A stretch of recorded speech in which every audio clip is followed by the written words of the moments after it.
Happy Thanksgiving, everyone.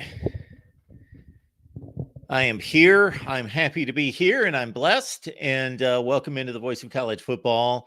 And we hope that you had a fine Thanksgiving as well, whether that meant food, football, faith, family, all of that. Good to see all of you here at the Voice of College Football. We have left the link in the chat. Please grab it and join us as we talk college football, recap the night with Ole Miss and Mississippi State as the Rebels win their 65th Egg Bowl. And then we look forward to Friday football. Love the Friday football. Love it. Love the extra day of football on Black Friday. I am just going to lock in from noon on, and we'll be here throughout the day with instant analysis the next 2 days. All day Friday, all day Saturday here at the Voice of College Football, doing what we do best, thanks to your participation. I covered 6 or 7 Egg Bowls during the mid to late 90s into 2000. It's a unique rivalry. It's a rivalry that I was aware of when I first got my sports casting job in Mississippi at WCBI, the CBS station there. But I certainly grew to love it, to embrace it, to enjoy it, and to understand and value the quality of football, the quality of athletes, the quality of the competition on the field is one of the most bitter, nasty, resentful rivalries out there. Also, good-natured at the same time. It depends on who you ran into, certainly with Ole Miss and Mississippi State. We saw the Rebels tonight. For many people out there, they misconstrue Lane Kiffin's offense as being all throw it downfield, everything's creative, everything's finesse, everything's wide open. No.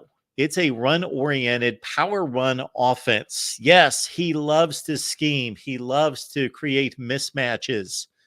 Quinshawn Judkins, though, is the latest Rebel runner who is a bruiser and a 3-star find for Ole Miss, as the Rebels tonight showed that they can win a nasty, dirty dogfight with the Dogs. They passed for less than 100 yards. Brian Ferentz style. Passed for less than 100 yards, ran for over 200 yards, and almost 5 yards per carry against a pretty stout Mississippi State defense that boasts the top 2 tacklers in the SEC. But Ole Miss finishes at 10-2 in the regular season for a second time in 3 seasons under Lane Kiffin. And have it lined up for them to finish in the top 10 if they finish off with a bowl game win, something they did not do last season in losing to Texas Tech in the Texas Bowl. So we will await Ole Miss's destination in the postseason at 10-2 in the SEC. Of course, didn't come close to Georgia a few weeks ago, losing in Athens by 5 touchdowns. They lost to Bama after going up early, lost that one by 2 touchdowns, 24-10 in Tuscaloosa. But otherwise, Ole Miss made their way through the SEC Western Division, defeating Texas A&M, LSU, 2 programs that are considered to be above Ole Miss. The Rebels were able to win those games, duel Jaden Daniels in a classic offensive shootout, 53-49. They knocked off Texas A&M in a really good ball game that I took in a couple weekends ago, 38-35 in that one, as Texas A&M missed a field goal at the gun. They, of course, take out their in-state rival tonight in a slugfest, 17-7.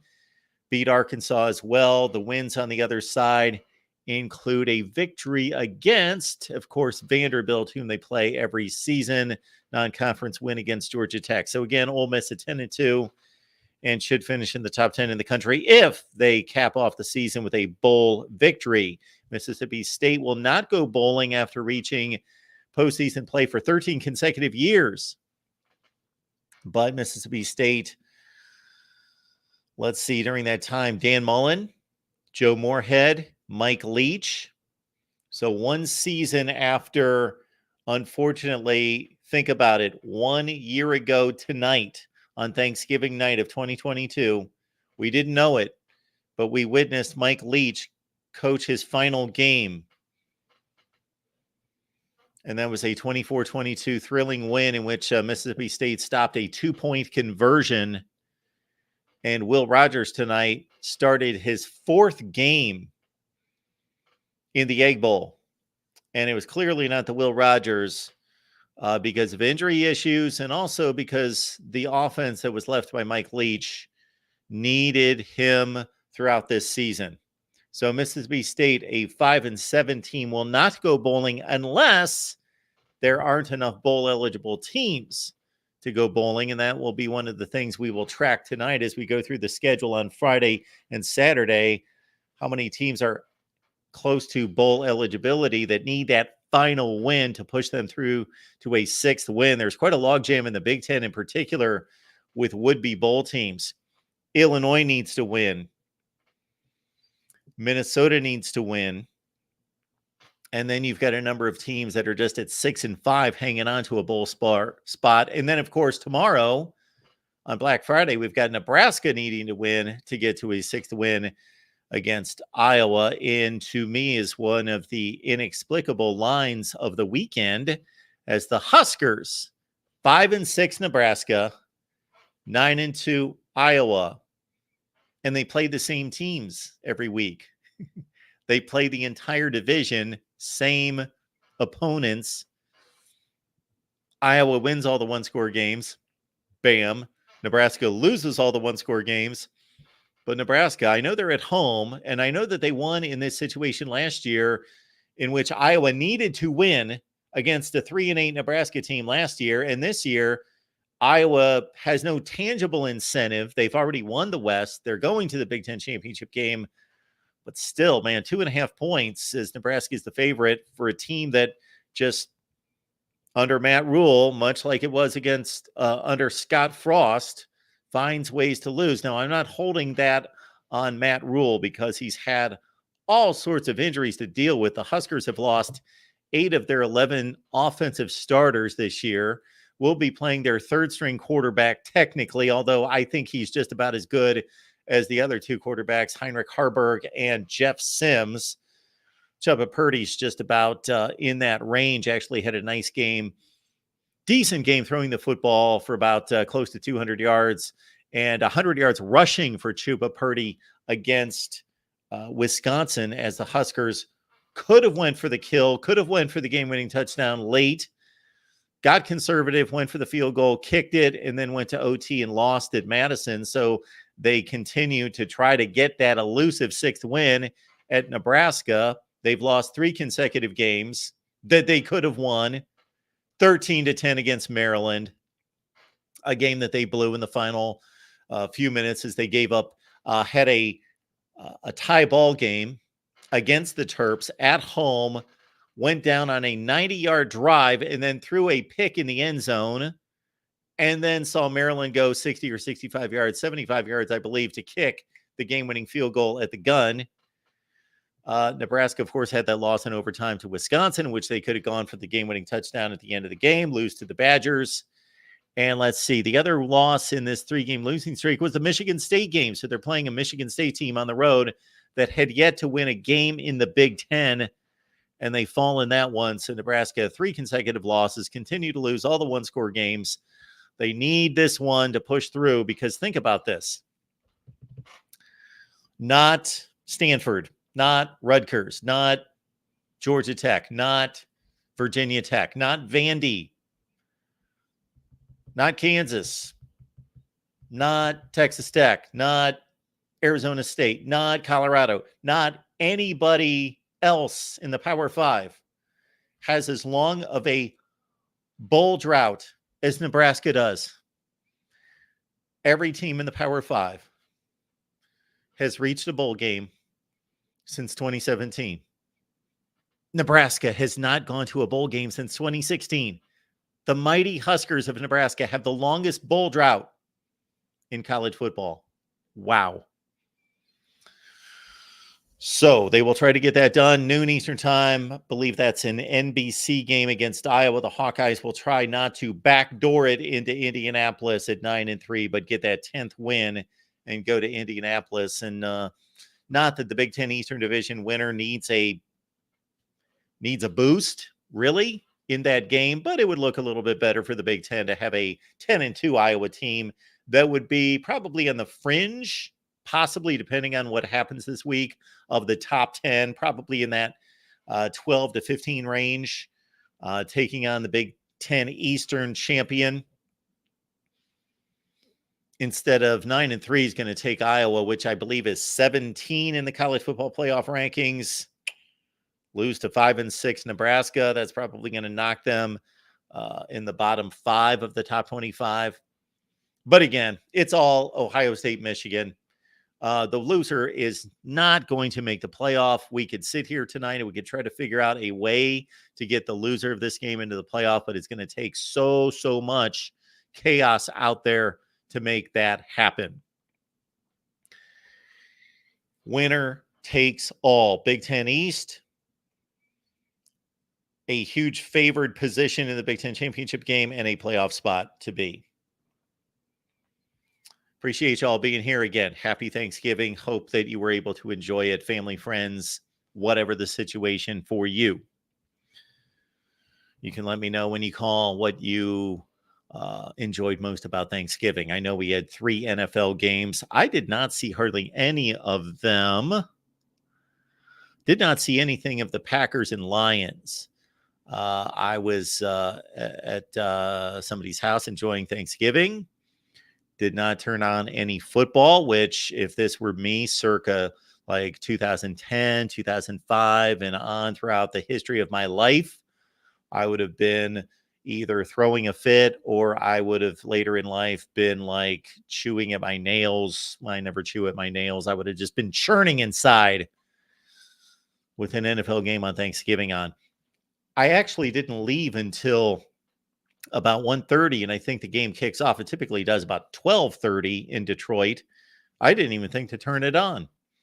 And then Dallas and Washington kicked off, and I flipped that on late. I actually flipped it on at halftime. And then I enjoyed scrolling through because that's about the time that I got home. I think I got home sometime in the second half, and then I caught all the uproar about Dolly Parton and the halftime show. And then there was somebody else on who I did not recognize on the halftime show that she was being compared to. I think it was this male country singer, I believe. I don't know. You guys can fill me in. So there was a big uproar about Dolly, and I did think it was funny. Tony Romo's comments to Jim Nantz about Dolly Parton at halftime were kind of amusing. All right, but the Cowboys rolled. Dak Prescott, the connection there, Mississippi State quarterback, of course. Dak Prescott gets the win for the Cowboys. And then tonight, San Francisco had a huge lead on Seattle. But, of course, we had the Egg Bowl. And Ole Miss now leads in the series in the Egg Bowl, 65-46-6. Ole Miss, so they've been the more long-standing SEC tradition, the much stronger program throughout the history of these two schools. And Mississippi State has only had up until about 30 years ago, just like very brief smatterings of success.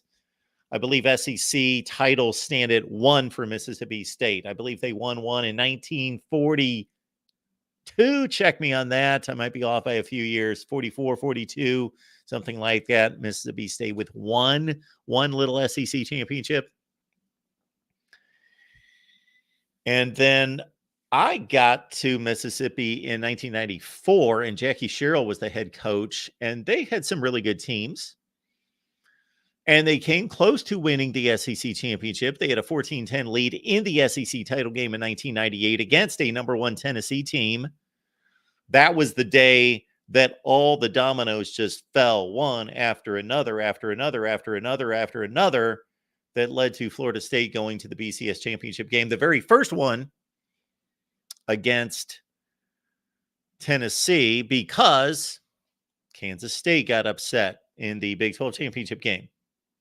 And because, UCLA lost to Miami. An undefeated Bruins team lost that game. And then Ohio State did not lose to Michigan. They were actually not playing. There was not a Big Ten championship game. They had dusted off Michigan the week before, but they did not quite. There was a razor thin difference between Florida State's BCS ranking and Ohio State's, and the Florida State Seminoles went to the championship game, of course, against Tennessee. But I remember like it was yesterday, press box, Georgia Dome. I was going to say the first SEC championship game I covered. No, that was not. That was in 1994, Florida, Alabama. 1996 as well, Florida and Alabama. So 1998, Tennessee, Mississippi State. And Mississippi State had a 4-point lead in the fourth quarter before Tennessee came back and won the game. Memories. Yes. And the Egg Bowl. Will Rogers, it was kind of tough to watch him play tonight. He's obviously hurt. He did everything he could to get back in the lineup, and he did. But he was efficient in the second half. His completion percentage was high, but really no threat downfield. And Mississippi State just scored the one touchdown and lost 17-7. Did want them to hit that field goal with about 6 minutes left, because that would have set us up with a one-score game with about 6 minutes left, but Ole Miss took care of business. Let's look through Friday's games, shall we?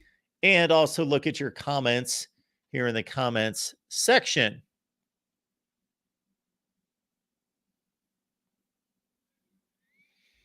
Ed Rogers peanut butter pie.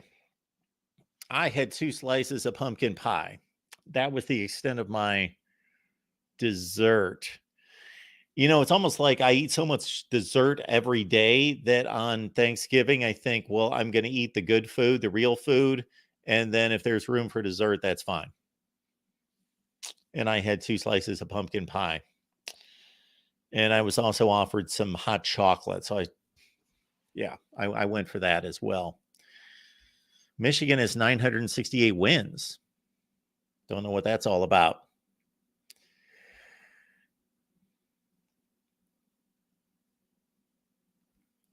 And the argument ensues, of course, because as soon as we strike up these live streams, it's going to go Ohio State and Michigan, which is fine. Of course, the game is on Saturday, but let's put away the cheating allegations and all that business just for a couple days. Huh? Maybe? Can we do that? Qwerty says that this is the best Ole Miss team since 1962. Which that team, I believe, won the national championship or a share of the national championship. Best Ole Miss team since 1962. Of course, Archie Manning took, I believe, 2 teams to major bowl games, maybe a Gator Bowl and Sugar Bowl teams. Houston Nutt had a nice little run at Ole Miss. He had a couple really good teams. One went to the Cotton Bowl. Then, of course, Eli Manning and David Cutcliffe got together, and they had some nice teams there at Ole Miss. One team went 10-2 as well. And then, of course, the Lane Kiffin team 2 years ago went 10-2. Then lost the Sugar Bowl to Baylor when Matt Corral got hurt. And then, oh, shoot, I'm losing my mind. Ole Miss coach, Billy Brewer. Yes, Billy Brewer, early 90s. He had some nice teams there. Late 80s, early 90s. But really, typically going to Independence Bowl kind of games. Liberty Bowls, all of that. Charles letting us know, okay, that's a CBS game. Thank you very much. Nebraska and Iowa, CBS. So the plan tomorrow is to do the instant analysis on all the key games, as many as I can get to. 2 at noon, 2 at 3:30, 2 primetime, and then we'll all get together after the primetime games, which I believe that big one, Oregon State, will lead us into our post-game show, and we will talk with all of you. What we are doing differently on Saturday, we'll see how this goes, and we'll see how awake I am. Game day coverage for the game, Ohio State, Michigan. Let's do some pregame at 11 a.m. Eastern time. How about that? Whether you guys want to watch me and talk college football and set up the day with me and game day, or whatever they call the big noon kickoff show,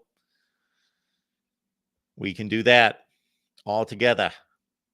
That's actually, yeah, I'm not going to explain why I said what I just said. Halftime update, Ohio State, Michigan. So we'll drop in live, knock out a good 15 or 20 minutes live with all of you at halftime. Get your thoughts, feelings about half number one, then post-game live. What we're going to do with post-game, as many of you know, we've got an Ohio State post-game show. We've got a Michigan post-game show. What we're going to do on Saturday is the Ohio State post-game show with Best Damn Media. They're going to do their thing on the Ohio State channel. They're going to be there. All right. However, we will launch post-game with myself. So our typical setup, again, Best Damn Media with Ohio State post-game after every Buckeyes game. And then John D'Adamo hosts our Michigan post-game after every Michigan game. But you're going to be stuck with me after the game. I'm going to be here after Ohio State, Michigan. Double zeros on the clock. We're right here immediately with me here on the main channel, on the Michigan channel. And I guess we'll do the Ohio State channel as well. Yeah, we'll do that. Should we? Should we? All three channels. Let me think about this. We will at least be on the main and the Michigan channels after the game. Best Damn Media will do their thing on the Ohio State channel. I'm going to do about an hour to an hour and a half. So if you want to talk to me and hear from me, my analysis and all of that, please get here right after the game, because I'll be here for about 60 to 90 minutes. Then I will turn it over to John D'Adamo, because I'm guessing we will still be going strong with Ohio State, Michigan talk, regardless of how it goes. And John will take us home for as long as he wants to take it. And again, on Friday, instant analysis all day on Black Friday. All right, little bonus for all of you who like to throw a buck or two on the games, or just like to make predictions or hear other people's predictions. I have 176 right, 53 wrong against the money line. That's the record right now. That's about 77%. My record against the spread's not where I would like it to be, but it's still darn good and would make coin. 129 and 100s, just under 57% against the spread. So why do I bring that up? Well, my picks are exclusively on Patreon, and they are also right here on YouTube as a YouTube channel member, only $3 a month. The Patreon folks, here's the deal. You get the same benefits on both platforms. The Patreon's a little bit more because I can't change it. That's the deal. So anyway, we've got Patreon, patreon.com/MarkRogersTV. Sign up there. You get my picks. You get Steve Merrill's under the radar selection. Look at that, 20-5 against the spread. So you're going to have to sign up on Patreon or as a YouTube channel member here to get Steve's pick, which he will do throughout the bowl season, playoffs, and all of that. Championship weekend, next weekend, 20-5 against the spread. For example, last weekend, he said, shoot, Notre Dame's going to cover 24.5 against Wake. Well, they won by 38. They covered. Bam. The week before, I was rolling my eyes, raised eyebrow, all of that, when he said what was it? 5-5 San Jose State team would beat an 8-2 Fresno State team. So he took it as a best bet under the radar selection. Nailed it. San Jose State 5-5. Fresno State 8-2. San Jose State 24-point win.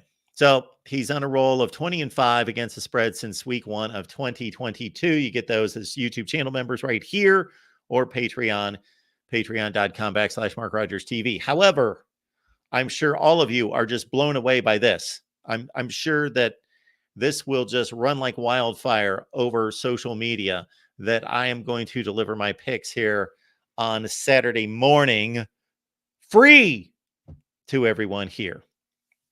So we will set you up for Ohio State, Michigan, and all the big games on Saturday with a little pregame show from 11 to noon. Take your calls, take your comments and questions, and I will deliver my picks both straight up again and against the spread.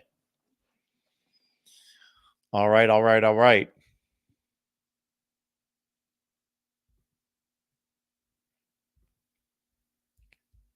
Comments on this one.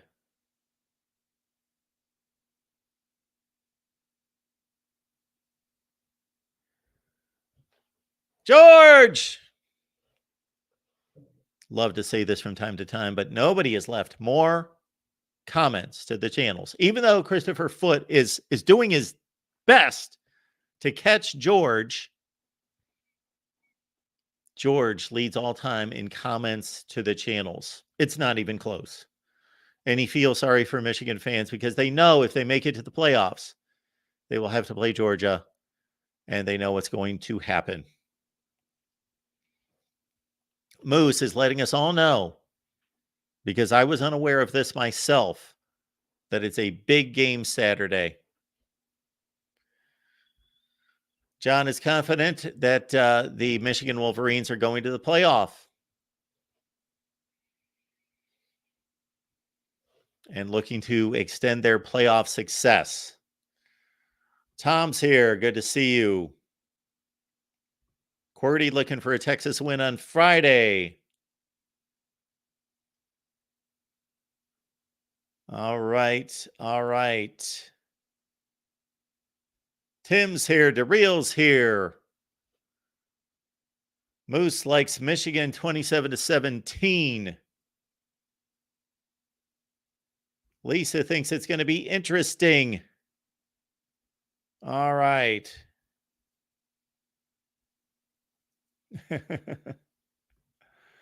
Yes, I would like to get away from that just for a couple days. I would love to get away from it. And I would actually love that, regardless of what the score is on Saturday, to not have anybody mention it. And I know this is way too much to ask, but not have anybody mention it after the game. And that not only goes to Ohio State fans if the Buckeyes win, saying, ha, ha, ha, see, you can't beat us unless you cheat kind of thing, but also to Michigan fans if they win by saying, well, see, we didn't cheat and we still won. Regardless. That's my hope, but I'm not expecting that. George was thinking Ohio State would beat Michigan this year, but after what's happened, I think Michigan might just destroy Ohio State. Okay, I don't know what just happened.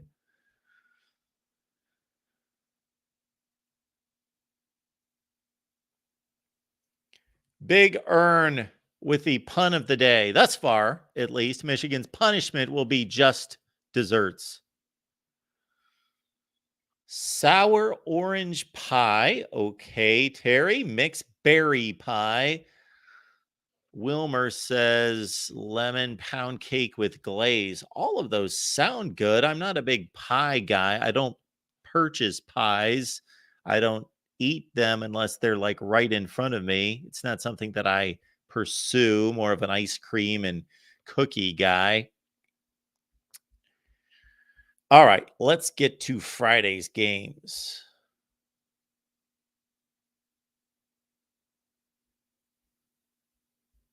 Let's do that.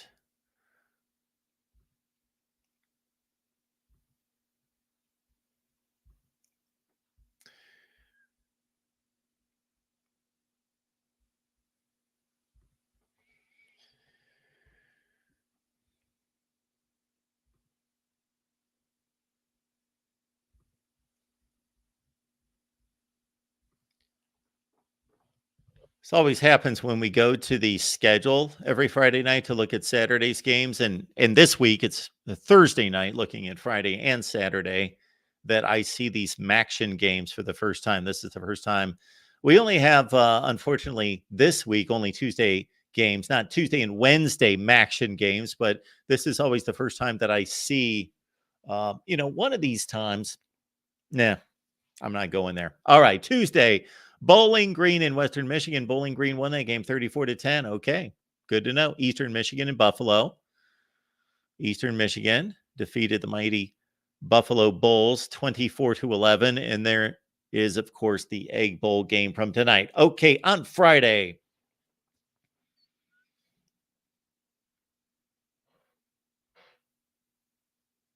I was also going to make a comment about recent content. Just amazes me what people watch and what they don't watch on this channel. Anyway, we got TCU in Oklahoma. That's a Fox game at noon Eastern time. TCU's got to win to get to a bowl game. When is the last time a national championship game participant did not go to a bowl game the year after? Well, there's really only been a national championship game since 1998. So let's start there. And I don't believe I cannot in any way, shape, or form come up with a year in which a national championship game participant did not go to a bowl game the next year. Cam Newton's Auburn team only went 7-5 the next year, but that still got them to a bowl game. They beat Northwestern and went 8-5. Yeah. And then you can go through, let's say, what were national championship games before 1998, meaning like in 1997, you could consider the Nebraska-Tennessee game and the Michigan-Washington State game as the games that determined the national championship. And we could look through those games, those teams, to see if anybody missed a bowl game the next year. And obviously, there were far less bowl games as you go back in time. And there were more games that factored into the national championship and not just one game. So I'm sure we can find one as we go back through time. But if anybody has that answer, I do not have it off the top of my head because, again, unless I'm missing something, you know what? What did Texas do in 2010? 2009, they went to the BCS championship game. Did they go 5-7 the next year? Am I forgetting? I thought they had one more good year. Then they plummeted to 5-7. Or was it the very next year? They went 5-7. 2010 Texas Longhorns. They went 5-7. I answered my own question. There we go. The last time a national championship team, a national championship game participant did not reach a bowl game the next year. The 2010 Texas Longhorns at 5-7. Okay.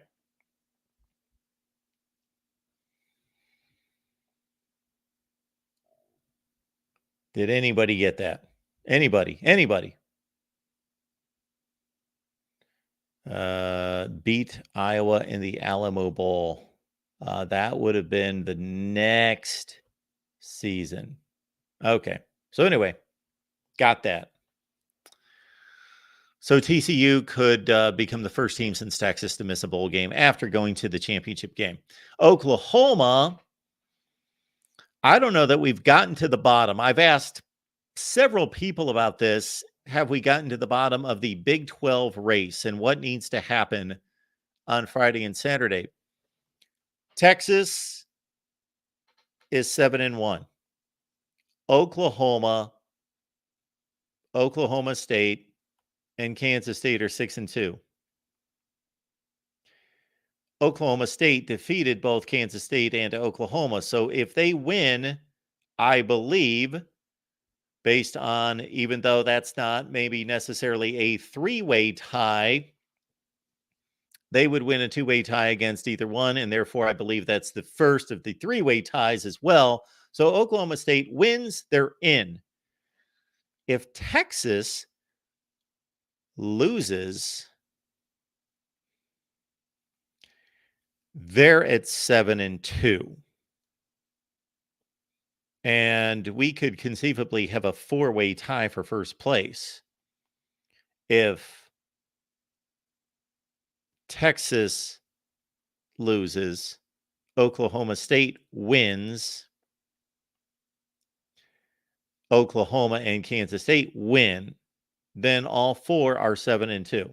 So there's one log jam that would need to be worked through. Oklahoma would have to win against Texas head-to-head. Texas beat Kansas State.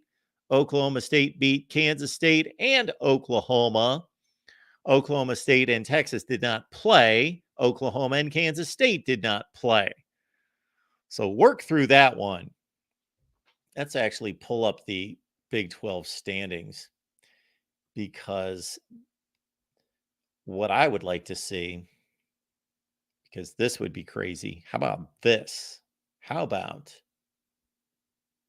we could also have this happen?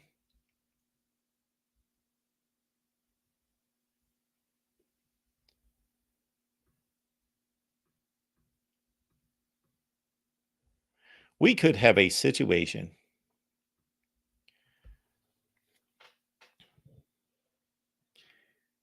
if Oklahoma State loses to BYU, Oklahoma loses to TCU, Kansas State loses to Iowa State.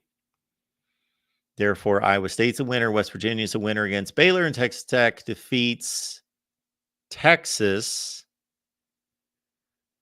That is going to put Texas in the Big 12 championship game despite losing. But the next 6 teams are all going to be 6-3. You are going to have a 6-way tie for second place. Is that not crazy? 6-way tie for second place. And all the variations in between. So, a boring weekend is Texas wins tomorrow night and Oklahoma State wins on Saturday. That shuts everybody else out, as I understand it. And that makes sense because Oklahoma State beat the Sooners and the Wildcats. But anything else creates, dare I say, bedlam. So that could be kind of cool. I like that.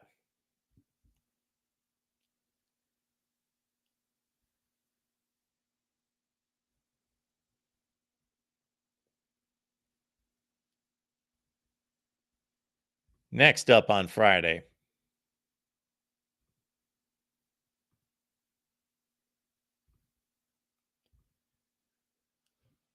that Iowa-Nebraska game we talked about, the Huskers are a 2.5-point favorite. Shepard Purdy plays at quarterback. Iowa's riddled with injuries, but they have been much of the season. Of course, a backup quarterback, like a 4th-string tight end, and also losing their best player, Cooper DeJean, a couple weeks ago. But Iowa's won the West. Nebraska needs to win to get to a bowl game for the first time since 2016 and break the longest drought in the Power 5. Miami and Boston College get together. Many believe that this is going to be Tyler Van Dyke's final game at Miami.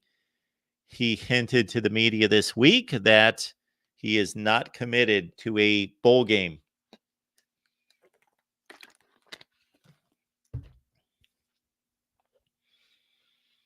If we polled all of you on who's a better football team, Miami or Boston College, I'm guessing 90-some% of you would say Miami, and I would too. But just consider this: Miami is 6-5. Boston College is 6-5. Boston College is the team that's 3-4 in the conference, and Miami is 2-5 in the conference. So against similar competition, 7 games of similar competition, Boston College has actually played in many ways better than Miami. Boston College, of course, played Florida State within a 2-point game. That was at home. I'm not going to go through all of Boston College and Miami's games off the top of my head. I've seen a lot more of Miami play. I saw them play Louisville last week, and that was a heck of a ball game. They could not get it in on a 1st and goal from the 3-yard line in the final minute, and that did them in. Also, what did them in is calling a timeout that they didn't need to call that they could have used on defense. So there's about 90 seconds to 2 minutes left in the game. Miami's down by 7 points, and Mario Cristobal again blows it. They've got 3 timeouts. And I understand that they wanted to get set for a 4th down play, but they call a timeout on 4th and goal at the 3. It's not necessarily the end of the world if they get pushed back to the 8. They're still going to throw the ball. They would have saved a timeout for their defense and been able to get the ball back with enough time to drive the field again and score a touchdown if needed, but they did not because they called a timeout. So Miami blows the game against Louisville, and they're only 2-5 in the conference, which is an utter disaster, disappointment, failure to be 2-5, staring at 2-6 possibly. I know they're a 9-point favorite on the road, but don't be surprised, as this is the 39th anniversary of the most overrated play in the history of college football. Do you guys know what that is? I consider it to be the most overrated play in the history of college football. Lisa, National Signing Day is on a Wednesday in December. So whatever that middle Wednesday is, it's about the 15th. Yes, Doc, Doug Flutie. Why is the? I know that it's exciting, any Hail Mary, but let's understand that there are Hail Marys over the course of the last 40 years. There have probably been, there's typically 4 or 5 a season. There's about 4 to 5 a season, and that one was not anything. First of all, there was not a championship on the line. Those 2 teams were good teams, but they weren't great teams. It was not even a conference game. Didn't mean anything. Yes, Big Earn. It might have stolen the Heisman Trophy from Keith Byers, is about what it did. But in terms of deciding anything, no. And in terms of it being some crazy, unbelievable play, yeah, any Hail Mary is exciting, but we see them like 4 or 5 times a year. And that one wasn't like it was deflected 4 times or anything like that, or some amazing catch. It was a really good. It was thrown from like the 45 or 50-yard line. Like I just think it's the most overrated play in the history of college football. And I believe number 2 would be the Jadeveon Clowney hit on that Michigan running back. Who was that? Was that oh shoot, his last name was Smith, right? The Michigan running back that got hit by Clowney. I also think that that's one of the most overrated plays in history because he basically was not blocked and he just ran into the guy. All right. Regardless, we got Boston College and we've got Miami. And that one's going to be played in about 40 degrees. I believe clear skies in Boston, but Miami's at times a little bit light. A little bit soft. We've got Memphis and Temple. We've got Toledo and Central Michigan and some other MAC games. That Texas San Antonio Tulane game is an important game. They're both undefeated in conference play. And of course, Tulane's at 10-1. So they have the inside track to get to another New Year's 6 game this year.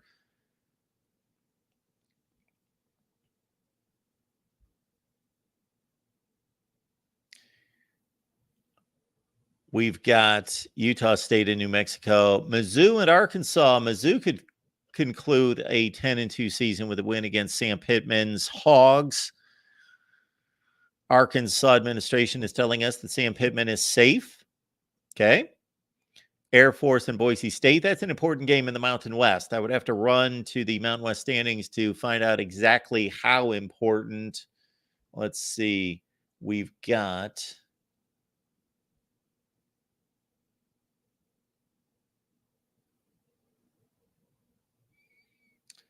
it's a mighty important game between Air Force and Boise State. Look at the Mountain West standings. UNLV at 6-1 with 1 game left. I don't know who they play. Air Force and Boise State. Both are 5-2, along with San Jose State at 5-2. So the winner of the Air Force Boise State game, you would think, would go to the conference championship game unless San Jose State's got a head-to-head against either one of them. I don't know. Guess we could look. Boise State, San Jose State. What's the deal there? No, Boise State's got the tiebreaker on San Jose State. And San Jose State against Air Force. Air Force also has the head-to-head on San Jose State. So the winner of this Boise State game against Air Force is going to the conference championship game to take on UNLV. Although we should check UNLV's schedule as well, because they may not necessarily be in the clubhouse. They are 6-1. So if they lose and it's a it'd still be a two-way tie. No, it could be a three-way tie if San Jose State wins. Let's see who UNLV has lost to. UNLV lost to Fresno State. They have the tiebreaker against Air Force, and they did not play San Jose State. So, they're playing San Jose State. Okay, very good. The schedulers in the Mountain West were geniuses this year. They were pure genius this year.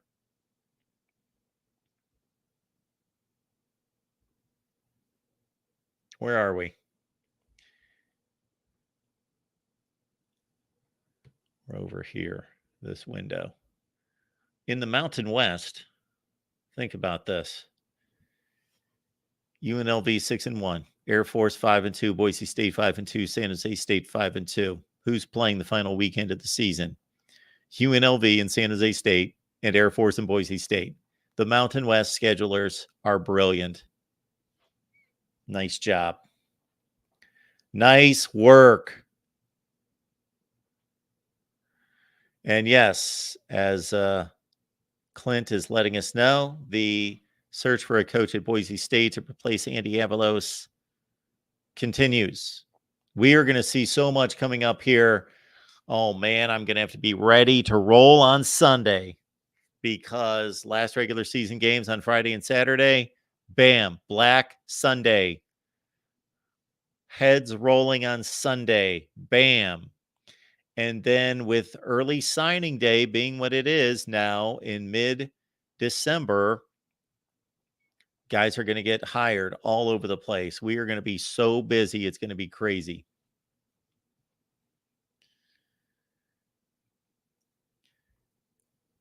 Back to the schedule.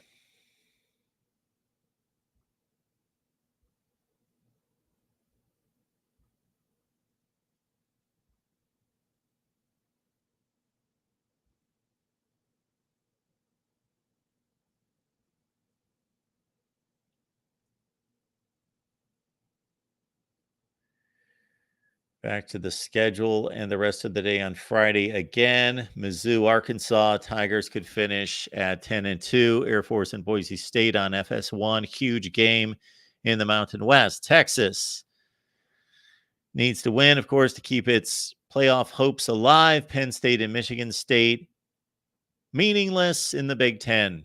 Still an NBC night game. Will get a good rating.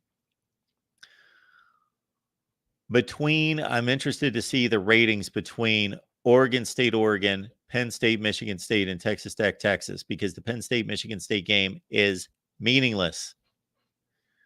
But the biggest game of the day, because it has conference championship aspirations or implications and also playoff implications, Oregon State, Oregon. There it is. Beavers, of course, trailed by double digits last year and came back from, I believe, 17 down in the fourth quarter ran the ball 19 consecutive times, came back to beat Bo Nix and Oregon.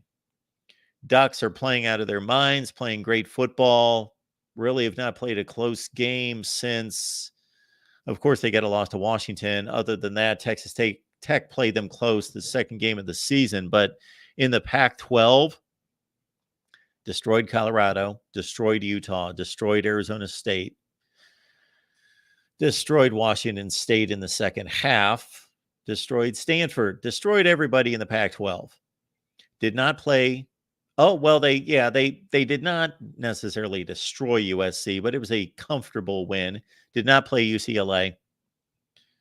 And most people are hoping for a rematch between Oregon and Washington in the Pac-12 championship game, which will be a Friday night. But Oregon State will have something to say about it as a 13.5-point underdog on the road against the Ducks.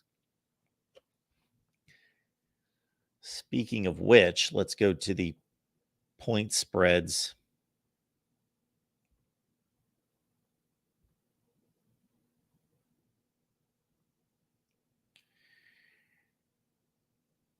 Here are the lines on Black Friday.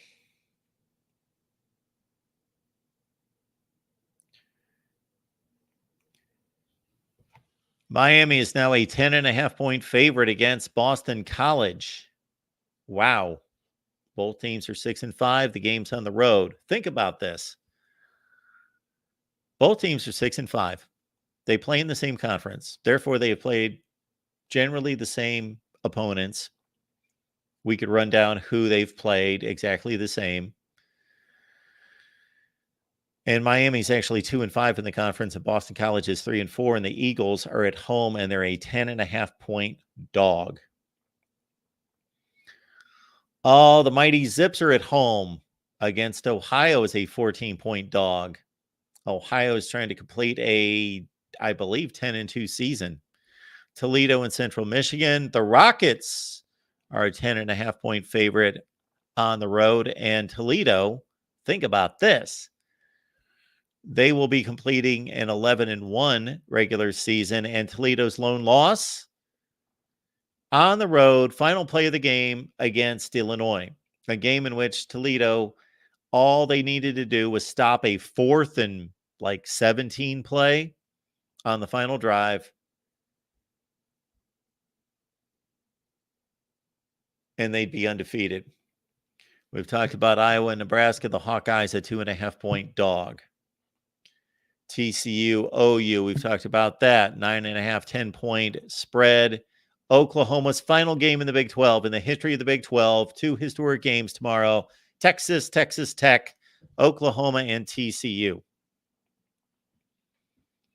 Of course, they may still play again, Oklahoma and Texas in the final, or Texas with somebody else, Oklahoma State possibly in the final. But TCU and Texas Tech and the rest of the Big 12 would like nothing more than for TCU and Texas Tech, yes, to kick the Horns and the Sooners out of the conference with a loss for each.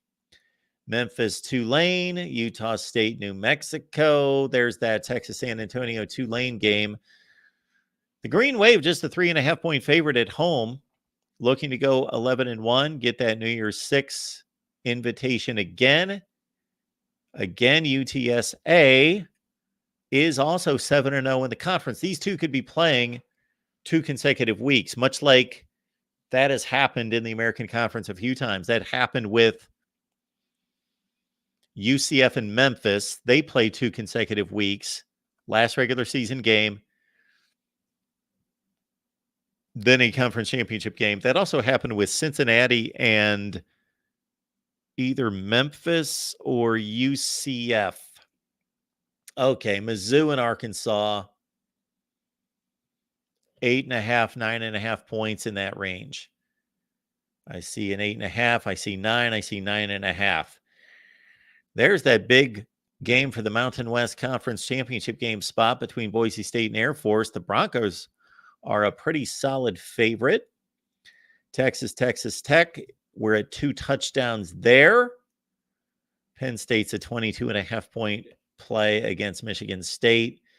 And the last game again on Friday is Oregon State and the Oregon Ducks as a 13.5-point favorite, which just think about what Vegas thinks of the Oregon Ducks, as Oregon State was a 1-point favorite at home against Washington. So I understand the home road conversion of points, but think they were a favorite against Washington. Now they go on the road and they're a 13.5-point dog. And it's not like they did anything in that game negatively against Washington that would really sway Vegas.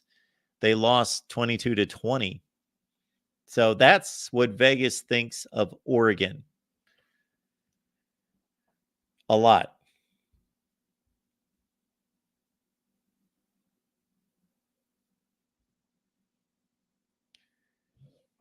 Clint says, run the dang ball. That's what they'll do.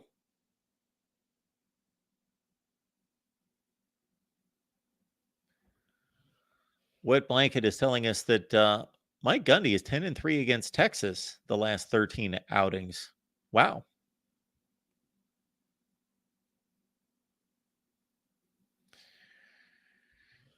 I'm sure Dave's here is alluding to the Ohio State Michigan rating potential on Saturday. 17 plus million last year, could be 20 million. Only 2 NFL games have done 20 million.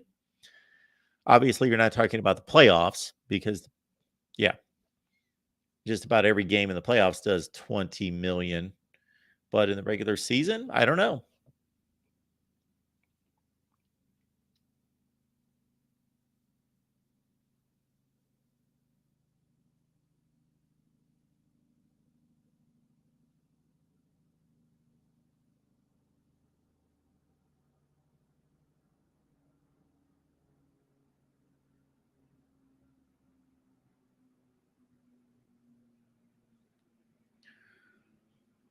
All right, folks, we've hit the hour mark. No calls, and I have run through all the games for Friday. So we've got a big instant analysis day on Friday.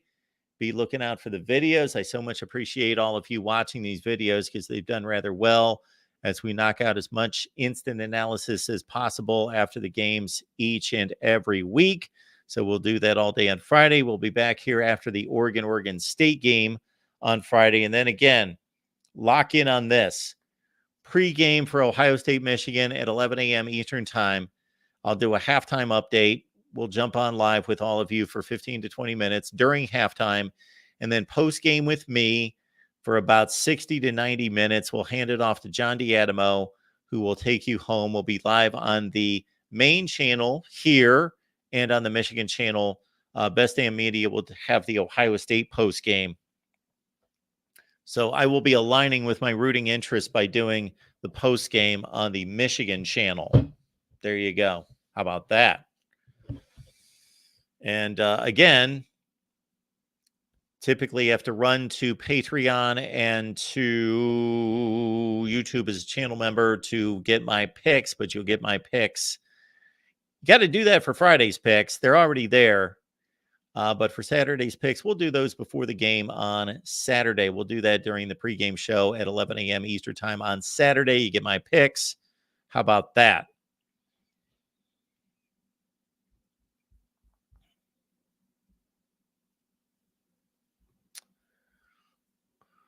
Oh, man, I got to tell you guys about your security out there in regards to your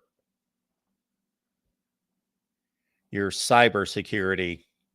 So Moose is letting us know right there, 14-day free trial on Aura. I can vouch for them personally.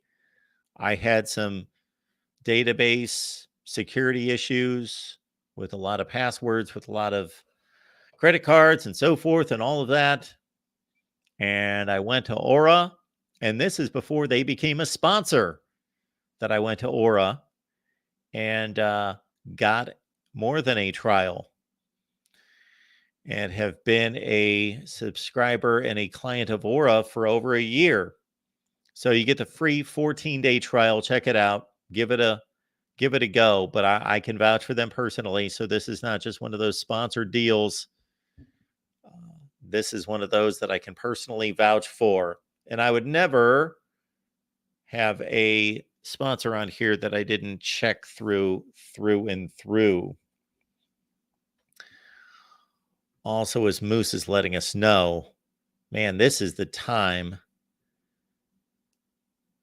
to get yourself some merch at the Voice of College Football. We got some good stuff, and it's all free shipping. So check it out. There you see the link in the chat provided by Moose there. Moose 11-0. I feel badly that he's going to have to change the second number on that handle here in just less than 2 days. But we appreciate you being here, Moose, and being a mod. Moose letting everyone know again, check out the latest merch at the Voice of College Football. And again, it's free shipping. So understand that when you jump on with a lot of other sites that you got to tack on, say you're spending $40, then you got to go, oh, shoot, I got to spend $5 or $6 extra bucks for the shipping. But we have provided the shipping for you. All right, folks, appreciate that. Yeah, Moose, I'm just digging at you a little bit there. So there you see keychain, a lot of different shirts and jackets and all sorts of good stuff. You guys see the jacket that I wear on here, the top 25 that actually makes sense. Joey has titled much of this. So there he says that that's the white glossy Mark Rogers mug. I would prefer that would be the Voice of College Football mug. I don't know why he put Mark Rogers mug, but there you go. We got a lot of good stuff there. Lot of good stuff. So check it out. Give it a look. And we appreciate Mo's posting that. And again, you can grab the link there in the chat, as I believe I will do so myself right now. If I can get to it. Guess I can't. Guess I can't copy that, unfortunately. But it's there in the chat. All right. Appreciate you all being here at the Voice of College Football. We will see you for instant analysis throughout the day on Friday. Then I will be here after Oregon State. And again, be here 11 a.m. Eastern time on Saturday for Ohio State, Michigan pregame, halftime update live, postgame live here at the Voice of College Football. Happy Thanksgiving to all of you, and we will see you throughout the day on Friday. Happy Friday. Happy Thanksgiving. Enjoy the football.